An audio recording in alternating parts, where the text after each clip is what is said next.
चूक हा कितीही लहान शब्द असला तरी त्याचे परिणाम खूप मोठे असतात. सध्याचं महाराष्ट्राचं राजकारण पाहिलं तर प्रत्येक राजकीय पक्ष हा एकामेकांच्या चुका काढून त्यावर टीका करण्यातच गुंतलेला दिसतोय. त्यामध्ये मागे पडतंय ते काय, तर जनतेचे कायमचे अनुत्तरित राहिलेले प्रश्न. गेल्या काही वर्षात महाराष्ट्राचं राजकारण, त्यातील पक्ष आणि पक्षातली माणसं ही फार बदलून गेलेत. सकाळी उठल्यावर कोणती नवी युती पाहायला मिळणार नाही ना, किंवा असलेली युती मोडून एखादा नवीनच पक्ष अस्तित्वात येणार नाही ना, असे प्रश्न जनतेला कॉमन झालेत. त्यातच जर आता महाराष्ट्रातल्या एका प्रमुख पक्षाच्या नेत्याने केलेल्या चुका आणि त्यामुळे इतरांना त्या चुकांचा होणारे फायदे समोर आले, तर त्या चुकांमुळे महाराष्ट्राच्या राजकारणात बदल झाला, तर महाराष्ट्रातला एक प्रमुख पक्ष संपून गेला, तर चला पाहूया प्राईम संवादच्या आजच्या भागात. नमस्कार, मी श्रेयस. प्राईम संवाद युट्यूब चॅनल वरती तुमचं स्वागत करतो. महाराष्ट्रात गेल्या काही वर्षात एका पक्षाचे दोन भाग झाले, तो म्हणजे शिवसेना. या घटनेमुळे महाराष्ट्रातील जनतेच्या मनात गद्दार कोण हा प्रश्न निर्माण केलाच, पण त्याचबरोबर जनतेला गोंधळातही टाकलं. आता हा पक्ष का फुटला, तर उद्धव ठाकरेंच्या काही चुकांमुळे असं माध्यमांद्वारे बोललं जात आहे. आता या चुका कोणत्या आणि या चुकांचा शिंदेंना काही फायदा होणार का या येणाऱ्या विधानसभेत, चला जरा सविस्तर पाहूया. आधी उद्धव ठाकरेंच्या चुका नेमक्या कोणत्या ते बघूया. त्यांची पहिली चूक म्हणजे त्यांच्या आसपास आणि पक्षात धुमसत असलेल्या नाराजीचा त्यांना न आलेला अंदाज. आता साधारणतः बाळासाहेबांनंतरची उद्धव ठाकरेंची भूमिका पाहिली तर त्यांनी पुढच्या 10 वर्षात शिवसेना सांभाळलेली दिसून येते. मग माशी शिंकली कुठे, तर 2019 मध्ये ज्या विधानसभा निवडणुका झाल्या त्यामध्ये भाजप शिवसेना युतीला बहुमत मिळालं, पण सत्ता प्राप्तीसाठी उद्धव ठाकरे मात्र हटून बसले. परिणाम काय, युती तुटली. उद्धव ठाकरेंनी राष्ट्रवादी काँग्रेस आणि काँग्रेसची युती केली, ती सत्तेसाठी. आता मुळात जर बाळासाहेब ठाकरे असते तर त्यांनी कधीही हे पाऊल उचललंच नसतं. त्यामुळे त्यांच्या या निर्णयाला पक्षातल्या सगळ्यांचाच पाठिंबा होता असं चित्र वरवर जरी वाटत असलं तरी ते तसं होतं का, तर नाही. उद्धव ठाकरेंना हव्या असलेल्या सत्तेसाठी त्यांनी पक्षातील जे काही प्रमुख आणि निष्ठावान नेते कार्यकर्ते होते त्यांना विचारात घेतलंच नाही. त्यामुळे पक्षांतर्गत नाराजी वाढत गेली. सत्तेपुढे उद्धव ठाकरेंना याचा अंदाज झाला नाही आणि शिवसेना फुटली. शिंदे आणि त्यांचा एक मोठा गट वेगळा झाला. त्यांची दुसरी चूक म्हणजे त्यांचा शिवसैनिक, पदाधिकारी, आमदार, खासदार, नेते मंडळी यांच्याशी असलेला मर्यादित संपर्क. त्यांची सहजासहजी भेट मिळत नाही. मातोश्रीवर असलेली सिक्युरिटी असेल किंवा उद्धव ठाकरेंची मर्जी, पण पक्षातल्या आमदार खासदारांना उद्धव ठाकरेशी बोलण्यासाठी वाट पाहावी लागते. या उलट एकनाथ शिंदे ग्राउंड लेवलला जाऊन सर्वांशी खात्रीनिशी चौकशी करतात. त्यामुळे एकनाथ शिंदे यांच्या परड्यात हा एक प्लस पॉइंट पडतो. तिसऱ्यांदा उद्धव ठाकरे कुठे कमी पडतात, तर त्यांचा फार ठराविक नेते आणि जवळच्याच लोकांवर असलेला प्रमाणापेक्षा अधिक विश्वास.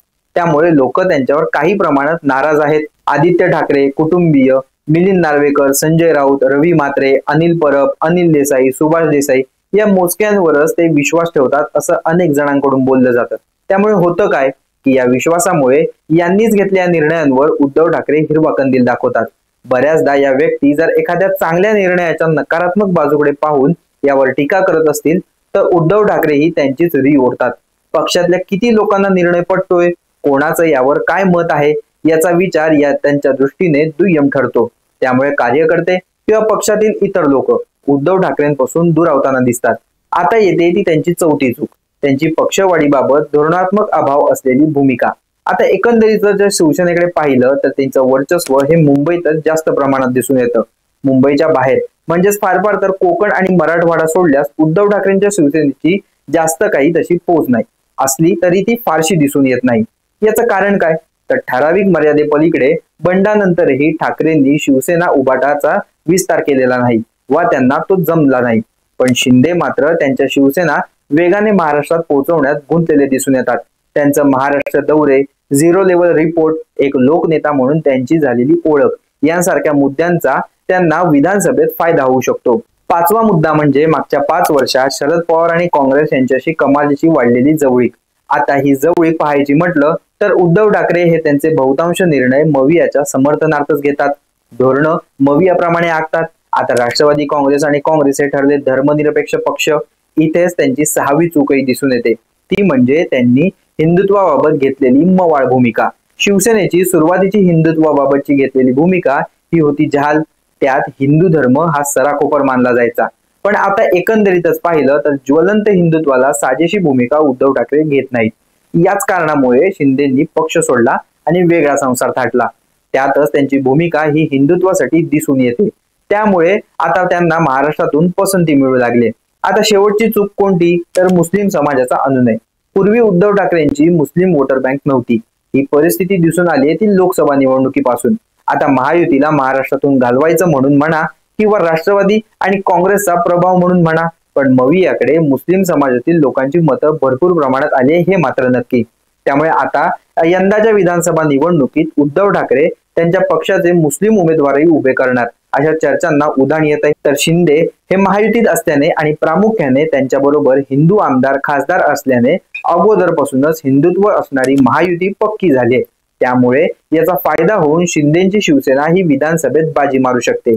या उद्धव ठाकरेंच्या काही चुकांमुळे शिंदेच्या शिवसेनेत सकारात्मक परिणाम दिसून येऊ लागले आणि त्यांची पसंती वाढते। त्यामुळेच आता उद्धव ठाकरे या चुका सुधारण्याची काही शक्यता आहे का?